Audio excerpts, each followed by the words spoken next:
انسان کے پاس جو مال ہوتا ہے اگر اس کی زکوٰۃ ادا کی جائے تو اس کے دو نقد فائدے انسان کو حاصل ہوتے ہیں۔ ایک تو مال بابرکت ہو جاتا ہے، مال کا جو شر ہے وہ ختم ہو جاتا ہے۔ ایک حدیث کا مفہوم ہے کہ جس مال کی زکوٰۃ ادا کی جائے فقط ذہب شرہ، تو اس کا شر انسان سے ختم کر دیا جاتا ہے۔ مال کا شر کئی طریقے سے ہوتا ہے۔ مال کا ایک شر تو یہ ہے کہ آخرت میں انسان کے لیے وبال بن جائے، اور دوسرا شر یہ ہے کہ اس مال کی حفاظت کرتے کرتے انسان معذور ہو جائے کہ کل کو کوئی حملہ ہو جائے، کوئی اور مسئلہ ہو جائے تو مال کی وجہ سے انسان کو شر پیش ہو۔ تو اس روایت میں فرمایا گیا کہ جس مال کی زکوٰۃ ادا کر دی جائے تو اس کے شر سے انسان محفوظ ہو جاتا ہے۔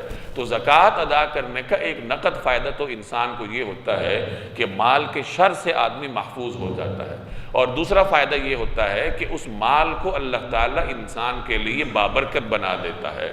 آپ کو احساس بھی نہیں ہوگا، اور آپ کے مال میں اللہ کے راستے میں خرچ کرنے کی وجہ سے اضافوں پر اضافے ہوتے چلے جائیں گے۔